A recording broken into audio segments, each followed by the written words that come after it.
Hello, everyone. I'm Jean-Claude BeyondMystic, and welcome to this deep woo-woo episode entitled Secrets Revealed with Brice from Esoteric Atlanta. You can find her here on YouTube and also on her Patreon at patreonsomething.com user. We'll get to that in a second. Let's give her a big warm welcome back to the show. Brice, comment ça va? Ça va. Ça va bien? That's all I know. That's all I know. I can't, I studied French in school, but yeah, no. Very good. Well, then, there's a start. Janine told me the other day, she says, I don't know French. She says, I just know one word. I'm like, oh, no, you know a lot of swear words. And she's like, oh, yeah, you're right. I know. I'm like, oh, there you go. You're halfway there. Welcome, everyone, to this live interactive show. We're going to have some fun today. And we're going to explore, I guess, a deeper conversation about some of the transformations we're all going through right now and some of the triggers that are all coming to our doorsteps right now too. And for a lot of people in the chat, I've been seeing some emails from the audience, and Brice included, Janine included, in the last weekend. We've all felt a lot of weird energy in these last couple of days and weeks, and it's making us rethink where we're at here in this spiritual war, and perhaps to revisit also some past wounds of ours, maybe some cracks in our own shields, and how we need to address all of these things moving forward. So hopefully you guys can share with that, and I think a lot of you will resonate to the conversation we're going to have today. Now, first, I've modified this poster. I had some planets in the background in the original poster, and I got into this blue thing. For me, it's all about the throat chakra with you. There's something we're doing that's very, very special at that frequency bandwidth. So I put this poster here, but I wanted to leave that poster there behind. And for me, it was all about something having to do with a lot of light workers, wanderers who are doing the work right now. We're still somewhat undercover, and I can still sometimes hear the JC, we're not ready for that yet, or you're not ready for that yet. And so that's the meaning behind this poster, where some people say, oh, she's doing the Illuminati thing. No. I appreciate you guys creating drama and drumming up support for our show. That's really cool, but that's not what it was all about. Tell me about that, Brice. When you see this symbol here, I know your mother used to do that to you as a kid too, but in the context of this spiritual war, what does this mean to you right now? Oh God, yeah,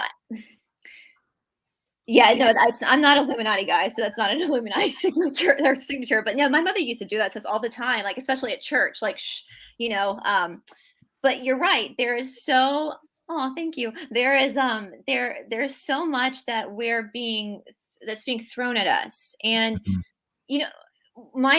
I hate to say in my real life, because YouTube is also my real life at this point. I take my relationships with JC, with Catherine Edwards, with Janine very seriously. You guys are my friends. Even I consider you friends off camera as well. So I hate to say my real life, but before all this started, most of my adult life I have spent in the pursuit of spiritual knowledge. And I'll never forget, I had this like download, and I'm starting to recognize it now. In my 20s, I was in I'm in my late 30s now. I was in a friend's attic, and we're like going through artwork, just talking about whatever. And all of a sudden I had this like voice that said, go to India, study yoga. It was very, very pronounced. And that's what I did. And I feel very lucky. India is not a vacation. There's a lot of come to Jesus moments when you're there. It's in the traditional yoga is brutal. It's not sweet poetry and Enya music playing in the background. It's brutal. But I grew a lot, and I grew a lot in my pursuit of God, of who I am, what all of this mortal world means. And I know in the yoga world, we are told, we're only given certain information as we go. Like if you look at the Yoga Sutras, the first and second pada are the two padas you really study, and it takes like 10 to 15 years of consistent practice before a teacher will even look at the third and fourth pada with you, which is where all the siddhis come in, like the powers, so yoga powers, whatever you want to call them. And so this isn't new to me, but throughout my whole life I've always dealt with like spiritual attacks. And this week, it's like so much happened this week, but didn't happen at the same time, but did happen.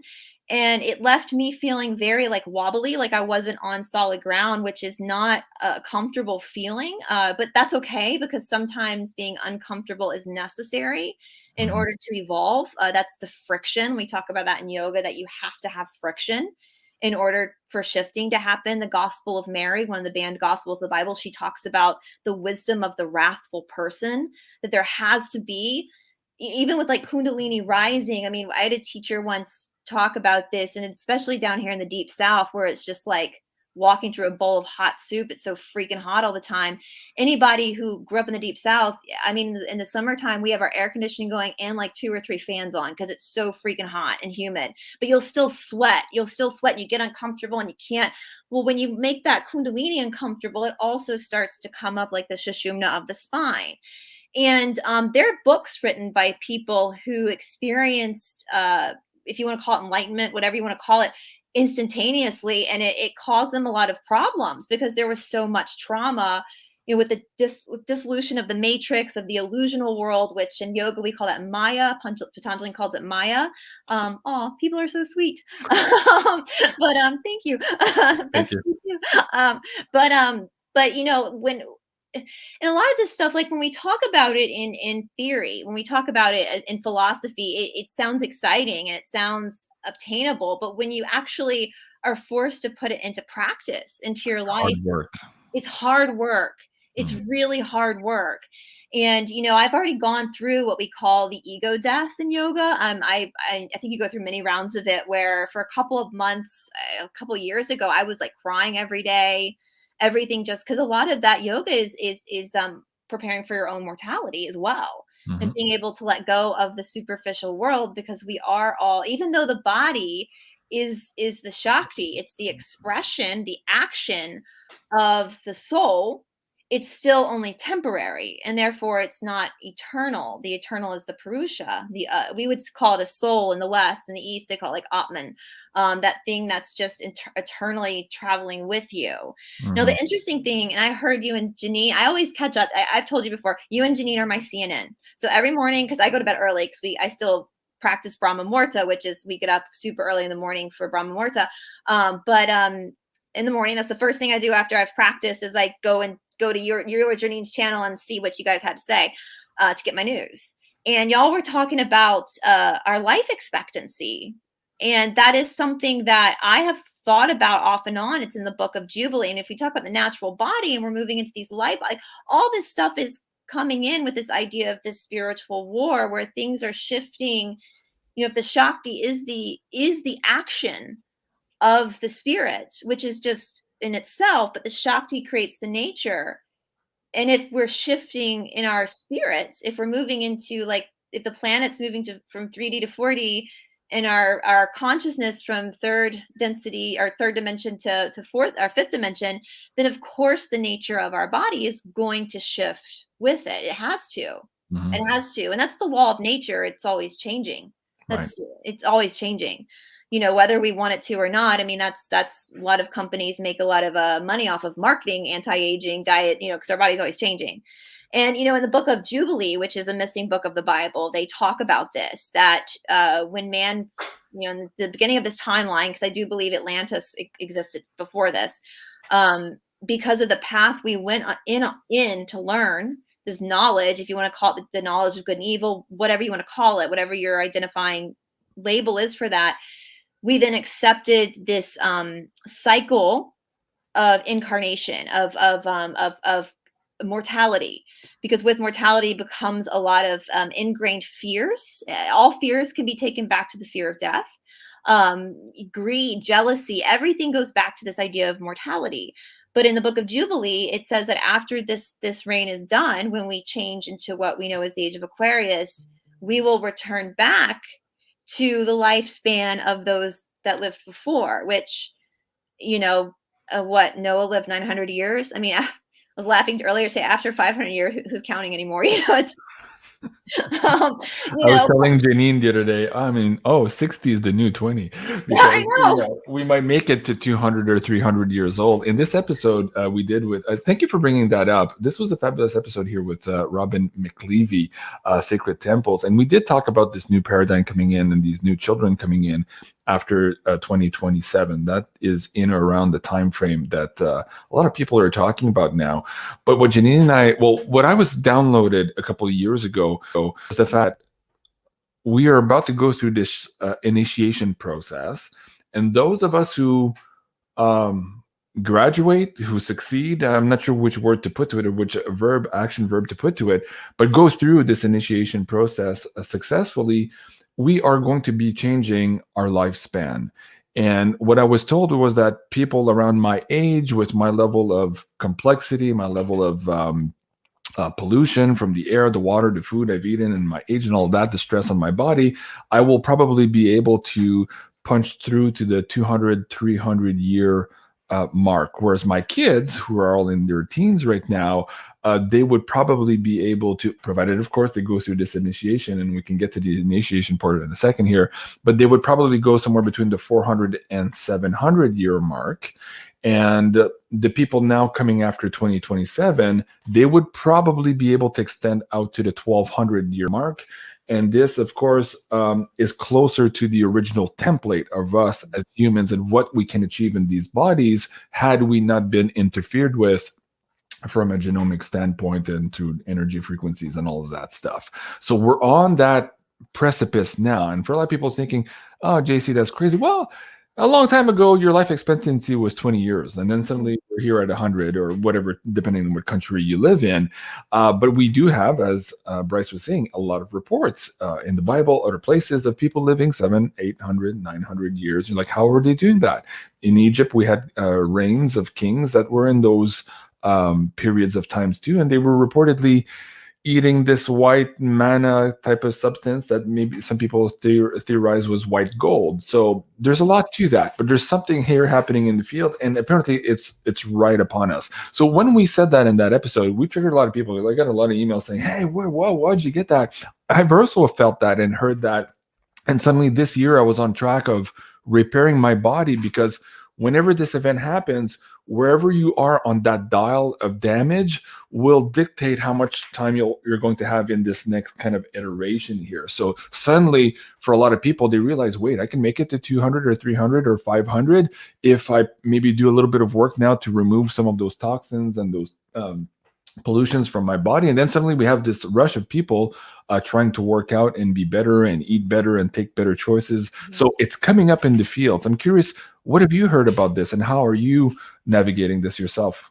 I don't know when I first, well, of course I grew up in a Presbyterian church, and I don't have a lot of good memories of I mean, I loved the people I went, like my friends I went to school with, or church. Well, actually, I grew up, and this is interesting. Something else that happened this week. I went to I'm a private school kid, and the town I grew up in, we all went to the same church. Our parents, members, we did everything together. So, that's my good memories of my friends from childhood. But the school that I went to was also a boarding school, and they just got popped for SA. And I knew it. Like I knew it as a teen. And something weird happened to me when I was in high school too. But I didn't know, when you're that young. Here's the thing that's hard too.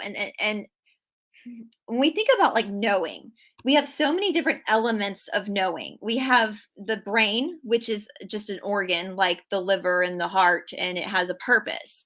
But then we have our psyche, and then we also have our consciousness, and these are all like different elements that kind of mesh together. And when we choose, so what I've come to figure out, and Tamara helped me a lot with this because she did my soul chart, and things that you told me off camera, JC, also kind of confirmed some things that she had said. So I really appreciated it a lot.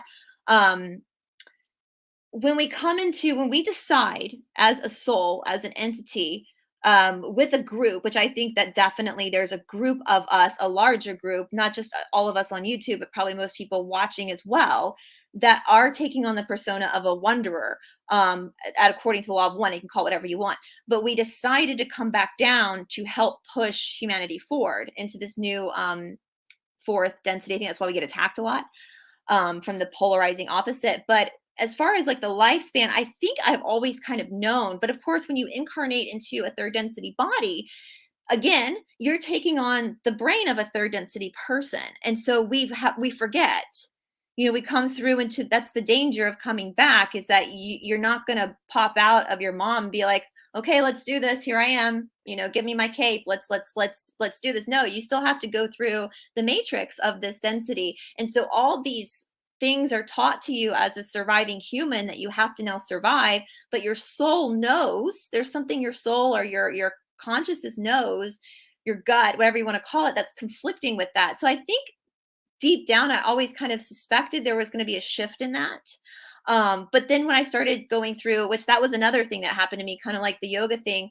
I do a live show with David Zublik once a week, and we do deep. I'm a nerd. I'm a weirdo. I like studying weird stuff. So we would just do deep dives into like weird things.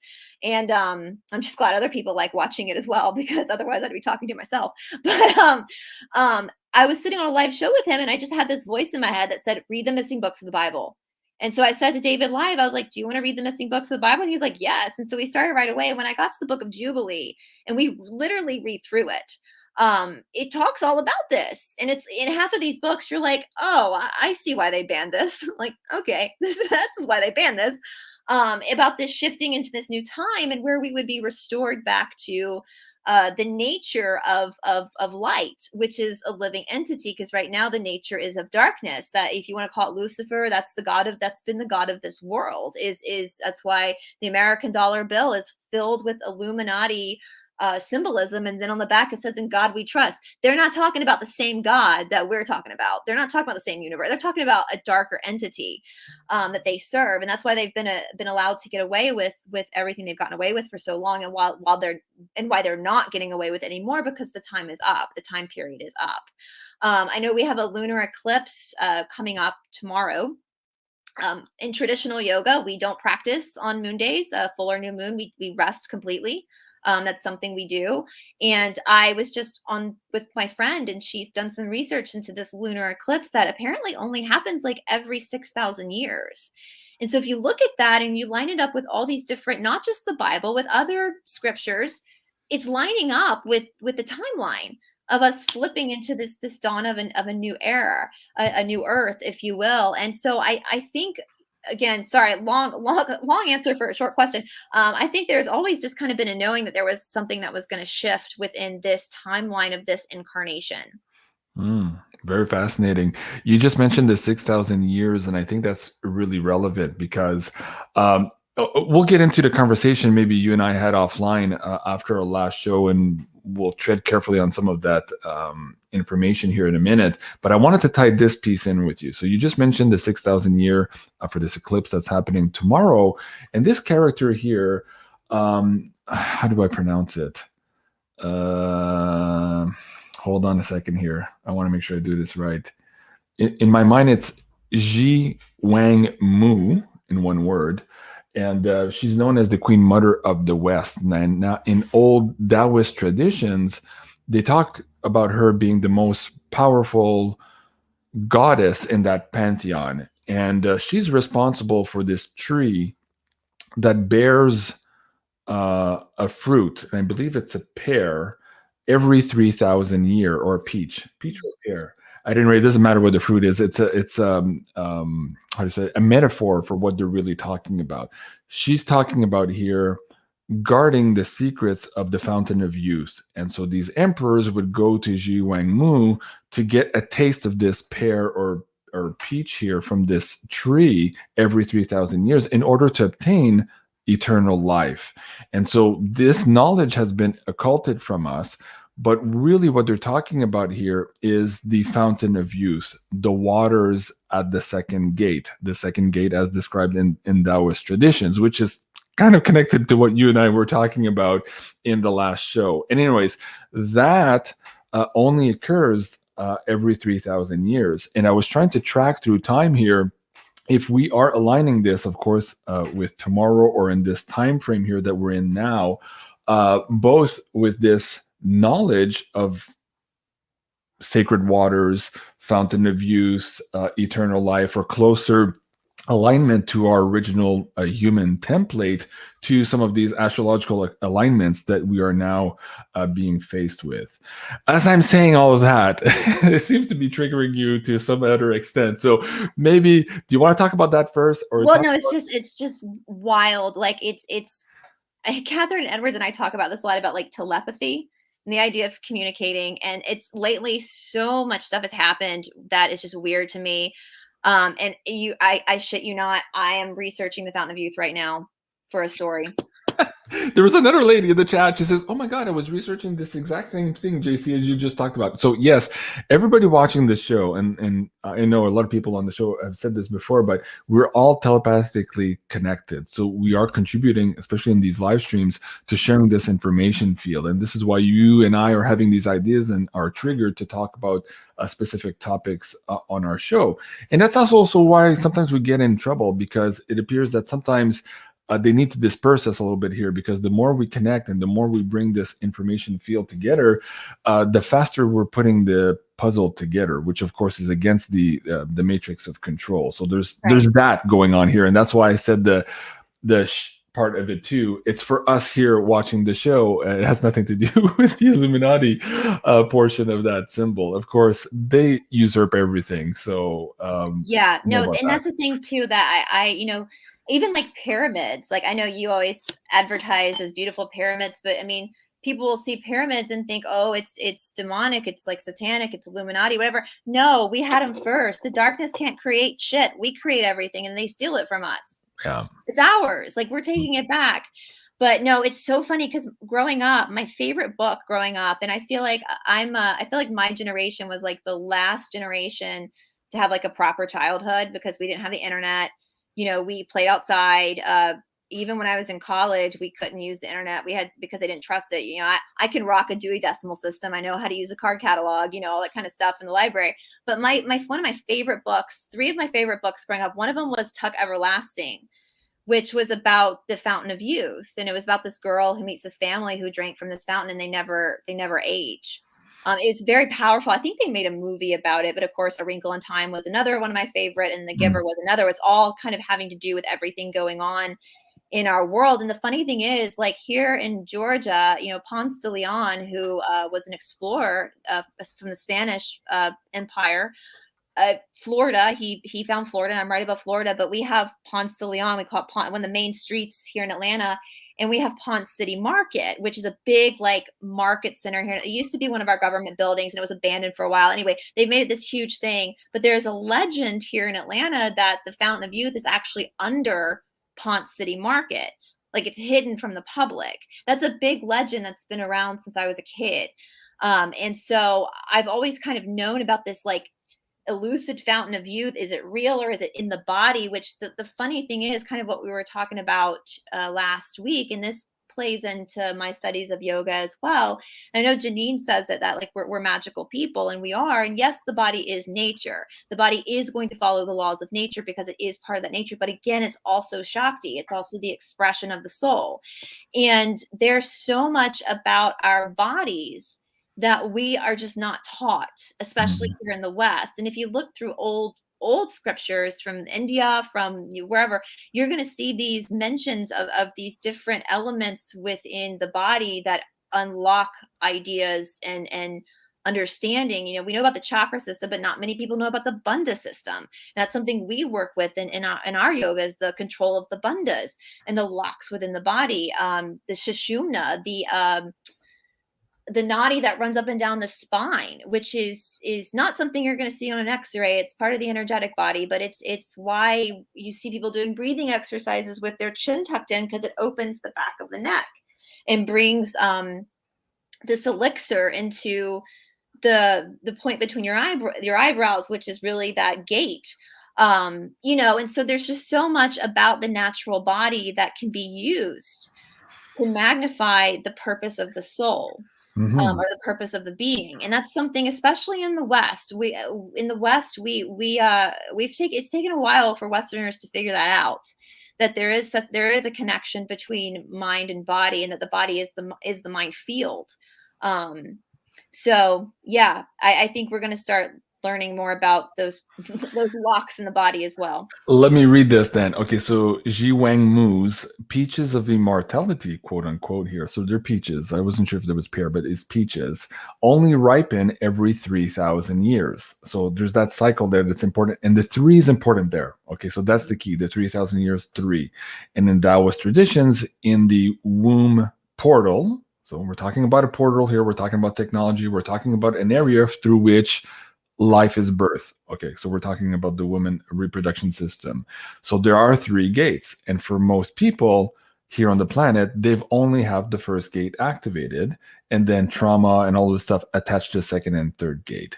And so what Ji Wang Mu is saying is if that you can, first of all, clear all those three gates, align them and open them, then perhaps we as humans here can procreate this new collective of human beings that have now been birthed through a portal that has that trifecta of energy going through, as opposed to the one we're using now, which is producing humans that could live maybe 100 years with limited capacity, limited telepathy, and all of these things.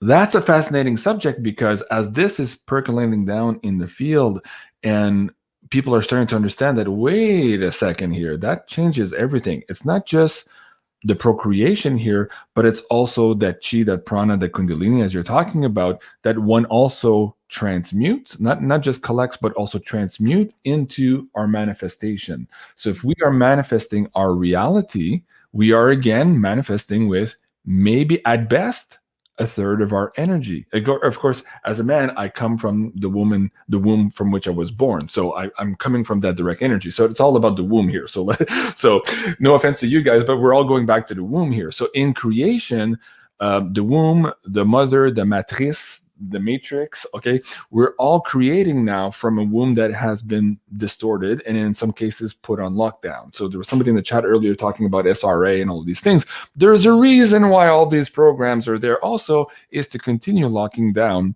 and misaligning those gates so that the people who are running this particular matrix of control continue to create in that same vein. Now, if humans decide to empower themselves and realign with organic humans, as opposed to this overlay, you mentioned the pyramids and the Merkabas. Yes, they're being used as overlays also, but we can reappropriate those powers as well.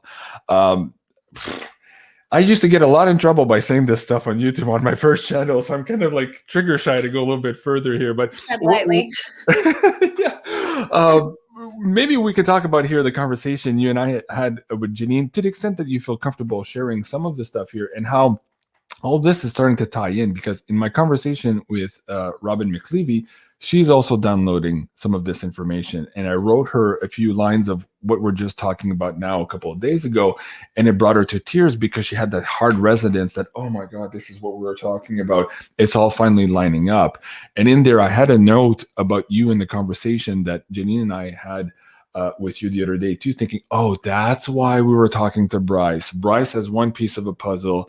This person has another piece of puzzle. Jean-Claude has one. And together, as we're starting to put this together, suddenly we're seeing the big picture. What do you want to share about that? Well, you said something. You said I'll say you said I was an antenna, and I have to say, and that's what that hit me like later on. And I will say too, on the flip side, I knew that you had spidey senses because I've been watching you for a while. Like I knew that you were able, but I didn't realize how powerful you were as a channeler.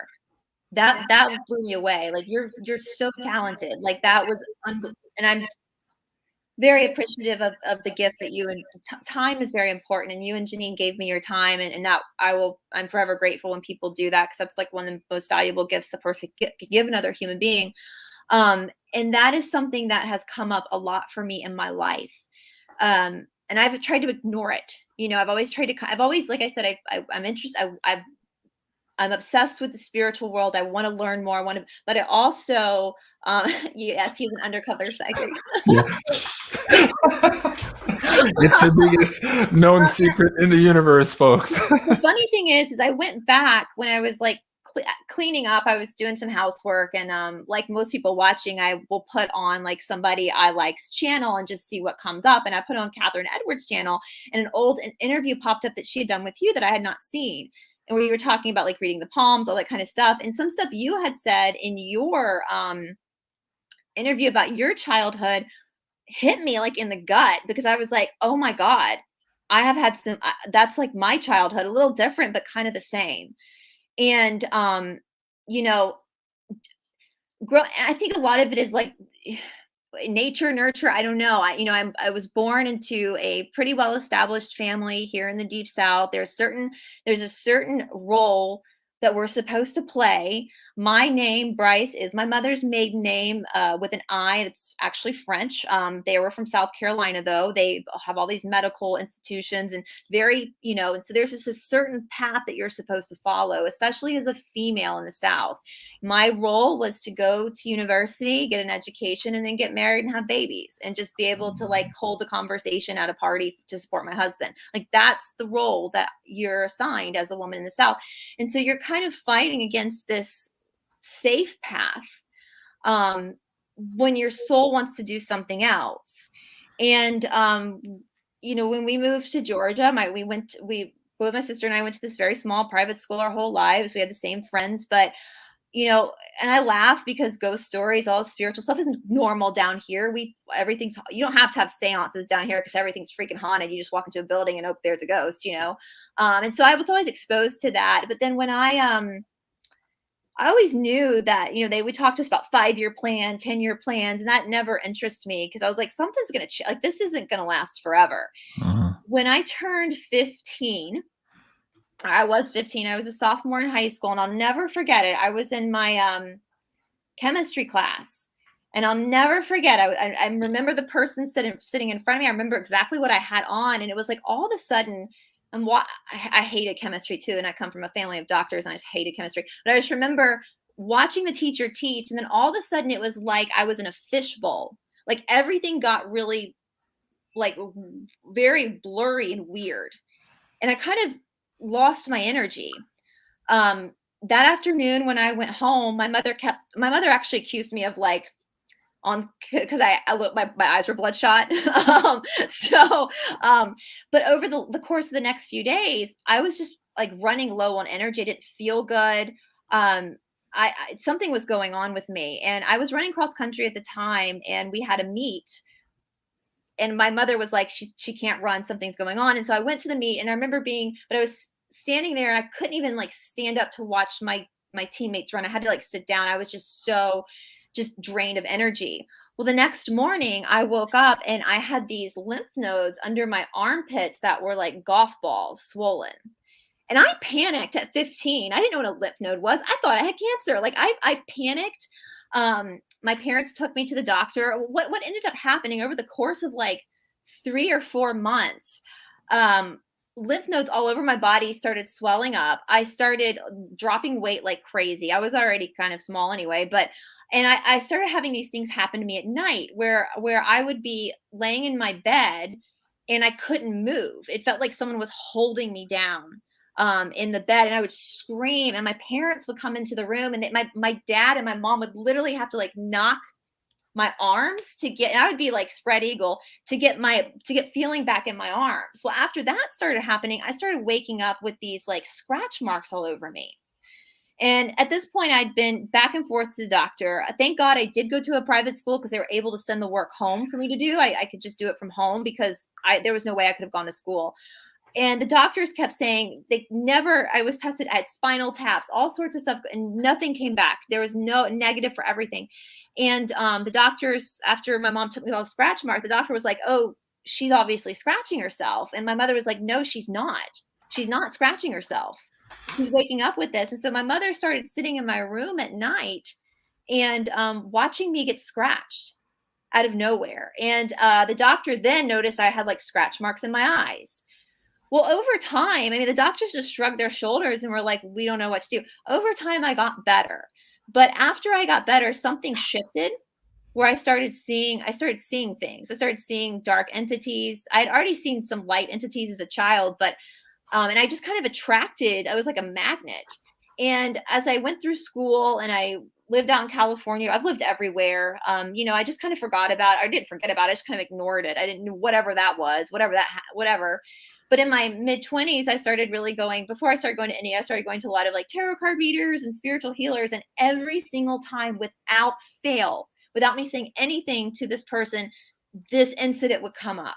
And every single time they would tell me, you went through a rite of passage. You went through a shamanistic rite of passage. You're a healer. You have powers. Mm-hmm. That came up every single time. And I still kind of ignored it. I don't know what else I can say on YouTube. It's okay. It's okay. Well, let me ask you a question as you're talking. You said you were 15 when this happened. I was close to that same age and almost exactly to the T what you just described. I was homeschooled for 6 months. If you looked at me, I had bumps all over from all the lymphatic nodes, and like everything was just swollen everywhere. So I didn't have enough energy to walk from the bedroom to the washroom. That's how bad it was. Yeah. So I had all these teachers come to school and all that stuff, almost in the exact same time frame. Now, what's interesting too, should I even say this? Well, I'll ask you a question and feel free to say either you don't know or you decline to answer. Okay, just to be fair. Is that okay? Yeah. Okay. That's fine. Have you ever had your spleen measured? No.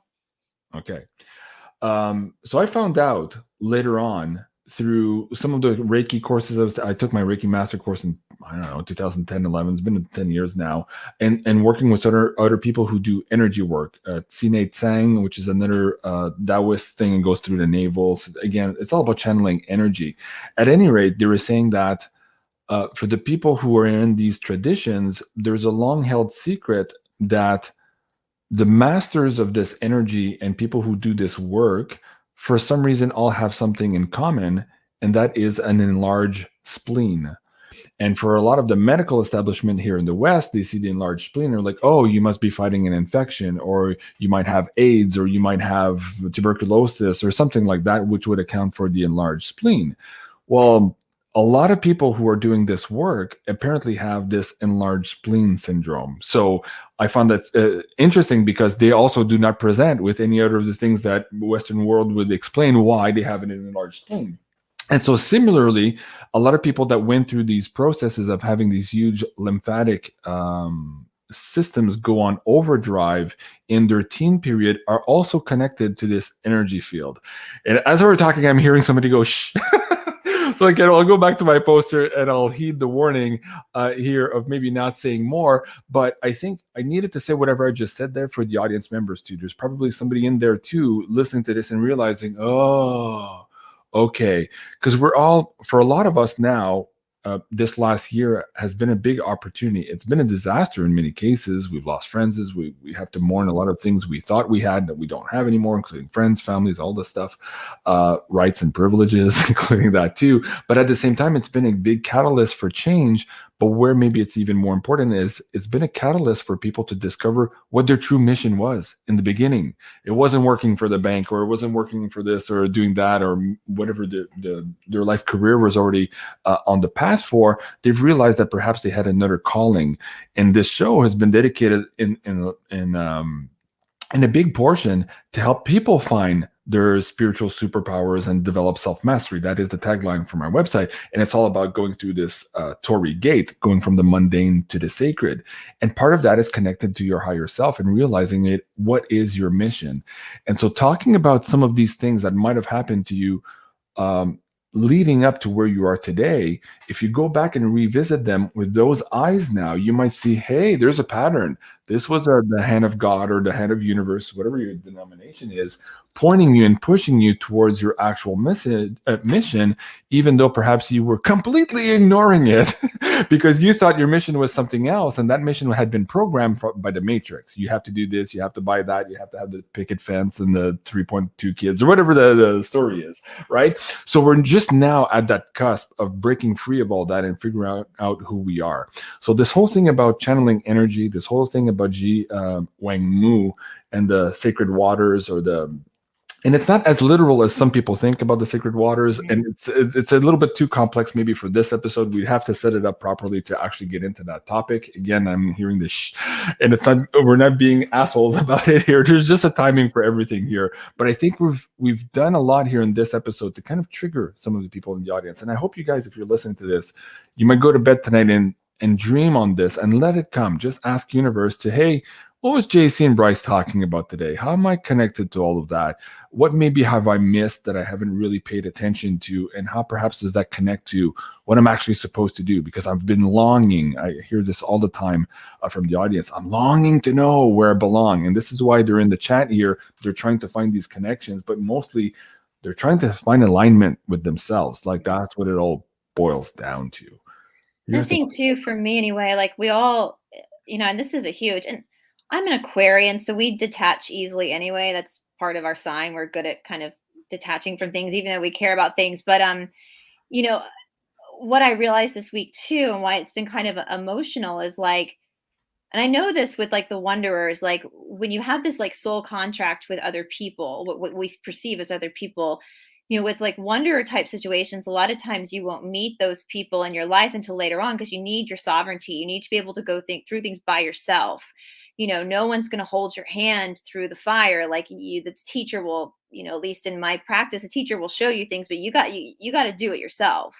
It's all inner gnosis. But when you go through all of these tribulations in your life that have brought you to this point, and then you meet other people that have had the same experiences, and you recognize that there's like a soul, there's a connection there between an agreement, and it's a group of people. You know, it really is very humbling. And and on top of the weirdness of the week, I've also been very grateful that, you know, even though you are alone, we all are alone in a lot of ways, but we're also not.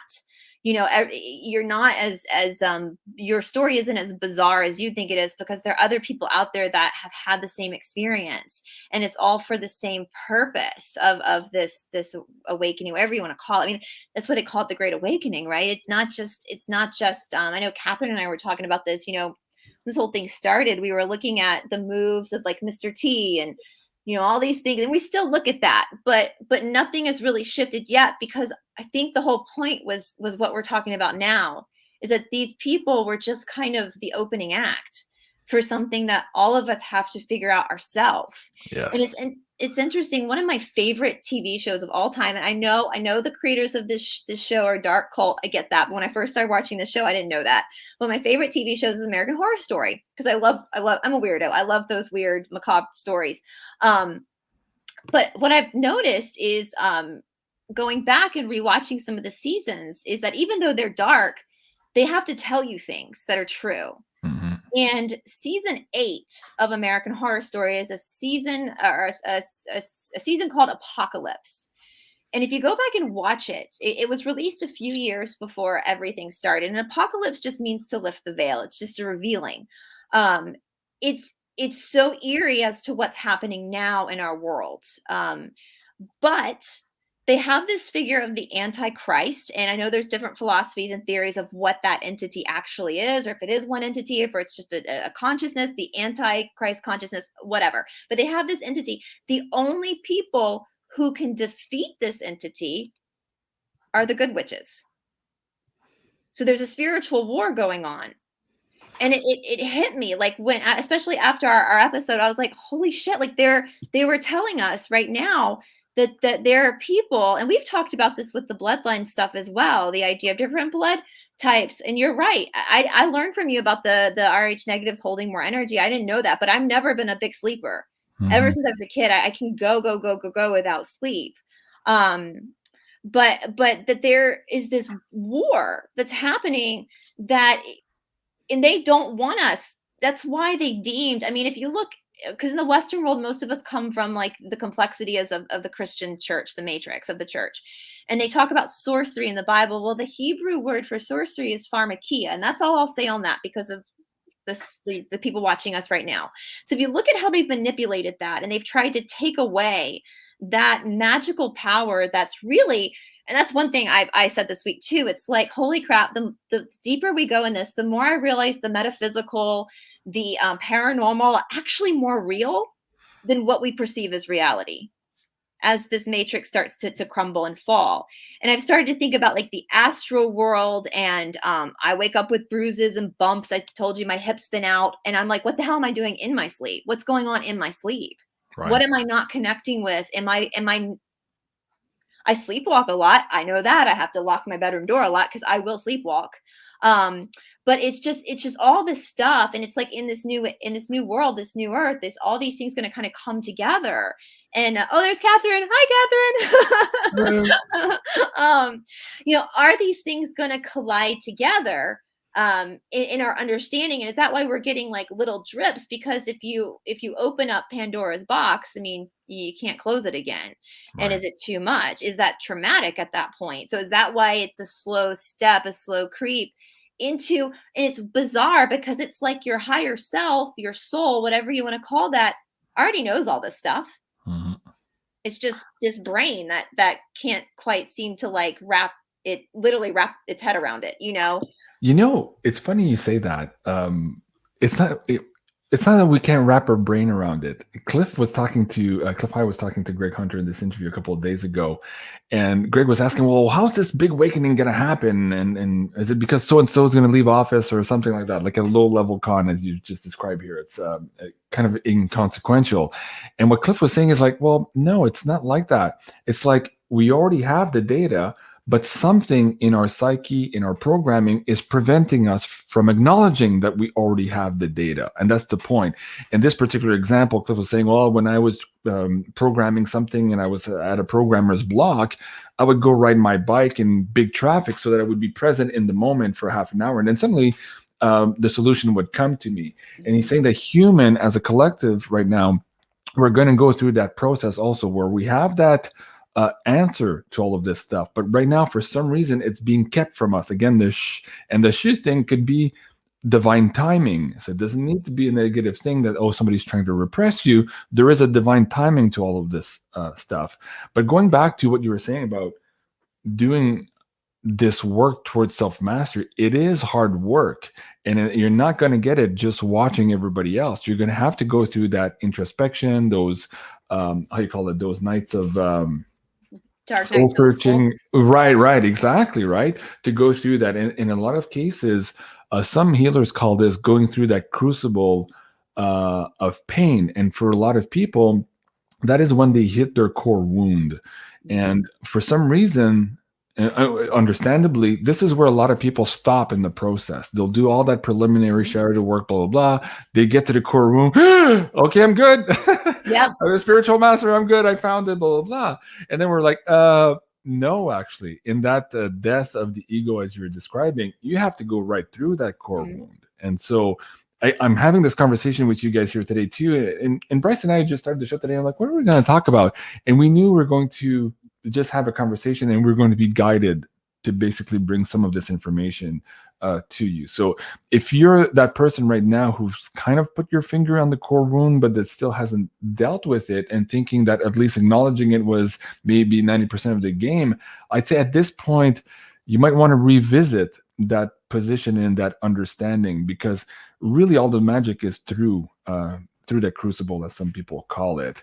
What can you tell them, Brice, in terms of having the courage and trusting that universe has their back, trusting that they have their guides, their spirits, again, whatever denomination they believe in, to help them go through this, not just on this physical plane also, but because of the area of space we're moving into, the energies are also helping us through this. And this is why the bad people are such in a rush to keep us locked down and introducing us into this new 2.0 or 3.0 or 7.0 control matrix of theirs, because the old one is failing here, and they're worrying that if too many people go through that crucible, the game is over for them. Yeah. And they're in the mad rush, and they have all these timings, by the way.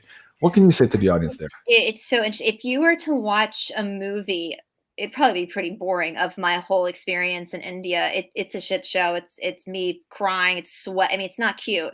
You know, you see like these contemporary classes in the West, and girls are in their like Lululemons and their cute ponytails. That's not what it's like in real hard work. You know, you're sweating your butt off. You're having your, you know, come to Jesus moments, and because they're pushing you into that. You know, it's so funny you say that, because like in today's discussions and talk, it's like you can't trigger people. Like, to trigger someone is bad, but in traditional yoga and in spiritual practices, triggers are necessary.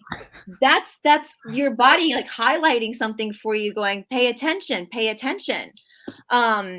And the thing about our triggers and our wounds is they become an attachment to our psyche. And this is again coming from the traditional yoga perspective. And when we are attached to a thought process around something, and that's all any type of emotion is. It's just a thought process. That's what karma is. If karma is just action and reaction, what is bad karma for me? Oh, Catherine, I love Catherine so much. Might not be bad karma for Jean-Claude or for somebody watching right now. It's your it's your perception of something. And so it does, yes, triggers are launching platforms. They are. And it does take courage. And I will tell you, my teacher in India, like and I'm this way with my students, I don't sugarcoat things. I'm not going to like read you poetry and play Enya music. Like you come into our I teach courses now. I don't teach daily anymore, but I teach courses, and they do always sell out because I focus a lot on the philosophy and working through, we look at the postures in yoga. Like if that's because our body is what we connect to and shapes are how we perceive things. And so even talking about the special magic of the body, every single posture you do is aligning a different type of, opening or a value within the body, which is also going to trigger thought in a controlled way. And so we teach our students not to run from that. Now, in traditional yoga, we don't teach it in a led way. It's a Mysore where the shala is open from a certain time to a certain time early in the morning, Brahma Muhurta, where people come in, they're given an assigned practice. We're not making stuff up. It's all from the Yoga Karanta, very old sacred text, and they have to work this over and over and over and over again because it's just digging into the depths of your being. And when you talk about things like karma, action and reaction, we have 3 karmas we're all working with. That is your own karma, whether from this life or past lives, the collective karma of what's happening in your time, and your ancestral karma. So you're working against elements stuck in you from like your ancestors 200 years ago, and so and way back, way back then. So you're dealing with a lot of, I went through a relationship a few years ago, ABUSE relationship with a narcissist, and I actually went into trauma therapy for it. And I know people are weird about therapists. My therapist was awesome. She was very into Eastern philosophy. We did EMDR therapy, and she talked to me a lot about susceptibilities through past life experiences. Right. And that really, I'm really grateful. I felt like that therapy was actually a part of my spiritual practice too at the end of the day. And, and it's the thing about traditional, and I know it's not just with yoga, it's with any type of real nitty gritty traditional practices, not the sugar coated stuff you see in the West, but the real traditional, they aren't pretty, and the teachers are not going to be nice. They're not, my teacher, for example, if you in India, if you gain a little weight, he'll tell you, oh, belly's coming. Like he's not, they don't sugarcoat stuff, but he'll yell at you. Like if you're in a posture and you're struggling, he yells, where's your mind? Where's your mind? Because that focus too. And that's the thing as well. We're so busy always trying to distract ourselves from feeling and experiencing things that our mind is never actually in the moment. And when the mind is in the moment, that's when you can really receive the information that you need.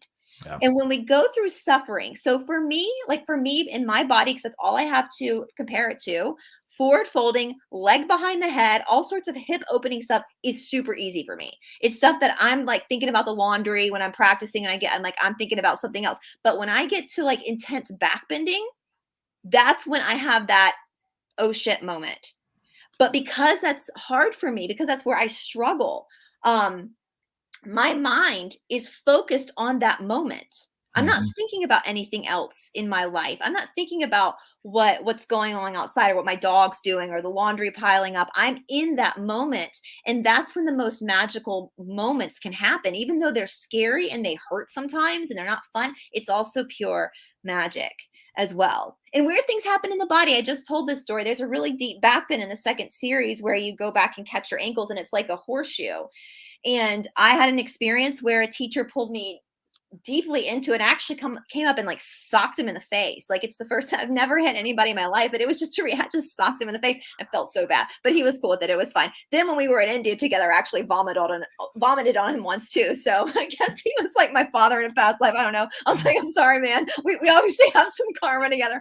But after that happened, and I would continue to get pulled into this particular backbend every single day, I started experiencing like this popping in my chest, and nothing was going on. It hurt, but nothing was out. Nothing was bad. And then all of a sudden it just went away. And I realized that what was happening was something energetically was coming loose in the fascia, because the body is the action of the soul. Right. I love it. Well, let me bring this up. So there's so many things you just said here. First of all, Jenny is saying, wow, I'd love to get into yoga. I never really took it seriously. Okay. I just interviewed Rihanna Watson yesterday. She was on my show way back when, and we got banned for some of the stuff we were talking about. They were talking about sacred sex and the healer within and how it's all connected to this energy work. At any rate, this yesterday was interesting because we again talked about there's a guy here in Canada. Let me see if I can bring him up. He wrote a book a couple years back, Egyptian Postures of Power. And he's explaining how, just like what you're saying, we are antennas, but when we're using these different yoga poses, we are channeling different frequencies. We are realigning our frequencies as well. And therein are those opportunities to go back closer to our original templates. There's a lot there. But again, what you just talked about being triggered, a lot of people are triggered by Rihanna and her story, and it's absolutely fascinating to watch. And even though we're having the conversation about being triggered, dealing with these past traumas, these old programs, rape, SRA, all of these things, and going and using these technologies, these practices, the introspection, the yoga, these frequencies of antennas that we can use our bodies with, still there are people who are just at face value triggered by the visuals, as opposed to understanding the meaning of the frequency of the word, the experience, and the sharing that was happening in the video. So it was quite profound still to see that 2 years later, even now, after creating this amazing channel and amazing people, the trolls still come out to attack these frequencies, because the closer we are to, I think it was Penny Kelly who had said this on my show maybe 2 years ago. I did this Kundalini Secrets Revealed episode with her. Carrie Cassidy, there's a few other people in that series. But Penny Kelly was the one that said, hey, for humanity, understanding and empowering ourselves with our Kundalini magic energy, whatever you want to call it, chi, prana, that's the last gate to our freedom. And so this is why still on these channels and every place like that, we're seeing so many people being triggered and then becoming agents of the matrix to quash it down, whether they know it or not. And I was fielding through these comments yesterday and trying to realize who was the trigger on behalf of, the agent and the matrix trying to quash all of this stuff, and who were being triggered because they were, by the fact that we were talking about these frequencies, were being alerting to these, what you just described. Oh, there's this hurt here right now. Yes, because something was coming up in their energy field, but it was being communicated as negativity towards the conversation and towards the guest. And so I was just like, wow, we still have a lot of healing to do. And I'm not shy by any means, and controversy is not my problem. And it was funny in the interview with Janine and Robin McLevy, she was doing my human design template, and she says, "Oh, you're." I don't want to get into it, but one of my gates, at any rate, is the shaman shocking gate. And what you were just talking about now, yes, I shock people into triggering them towards this awakening process. It is what I do, and so I don't apologize for that. And I don't change my posters for anyone. There's a specific reason why I do my posters, even though some people might say, well, that's Illuminati, JC, or that's tacky, JC. Okay. Well, that's the thing too. And the frequency you are perceiving it. Exactly. More. Yeah. Exactly. I get those emails all the time from people. They tell me I'm going to go to hell because I practice yoga. And it's like, the fact that you took the time to email me, a complete stranger, this means that this issue is with you. It's not with me. It's with you.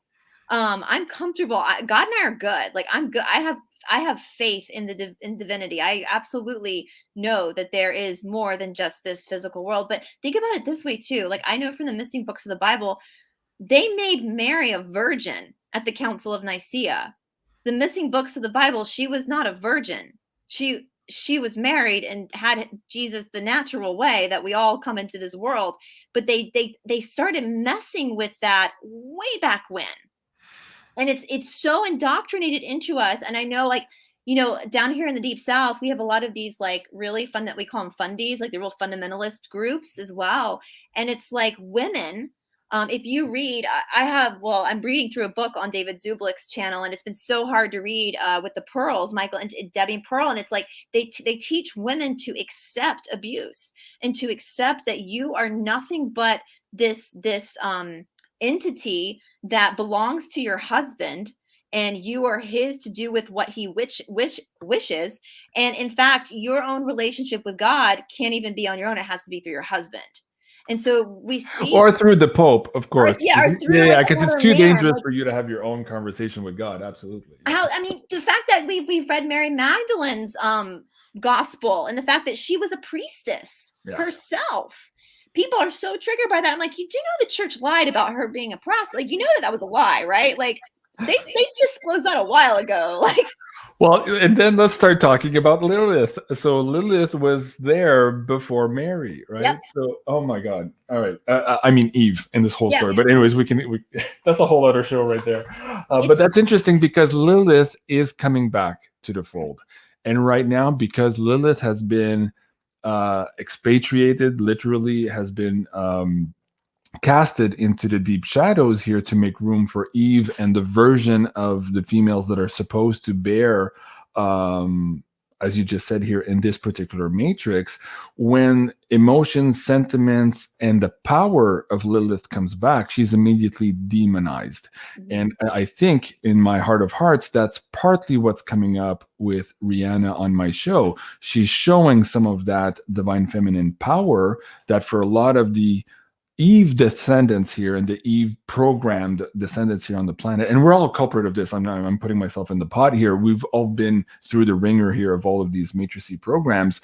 We're perceiving that as demonic.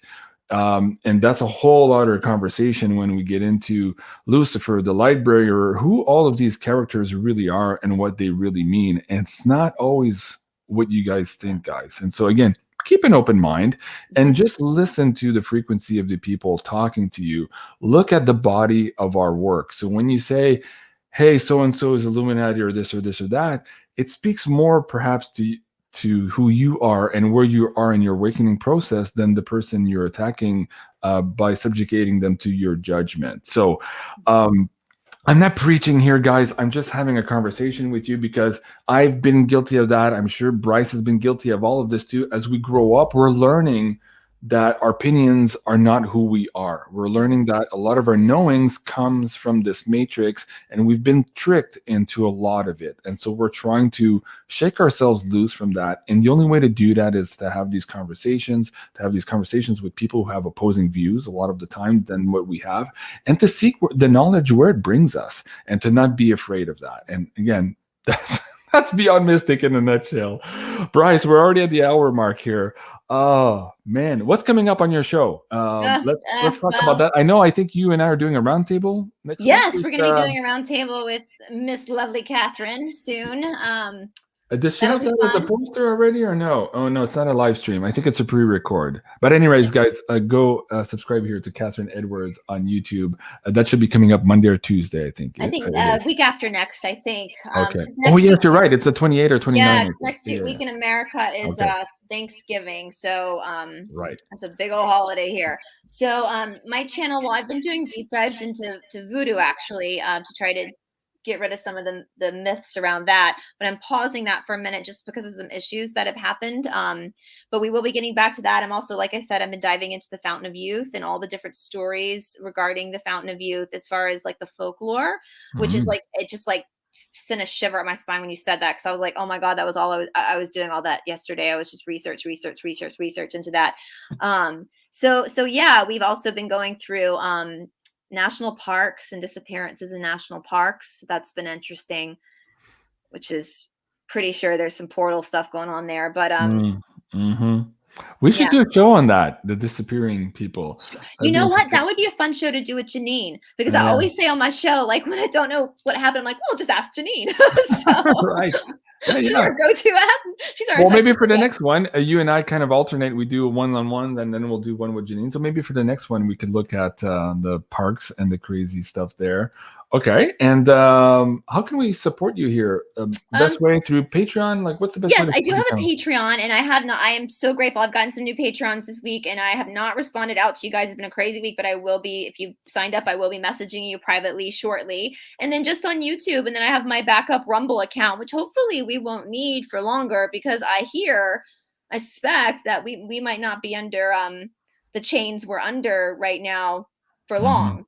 Right. Fingers crossed. I think, but then just watch. This time next year, we'll be having the same conversation. So. Well, I gotta show you this one. It was a little bit. I was like, oh my god, seriously, where did it go? Maybe I closed it already. But I think it's Ireland today.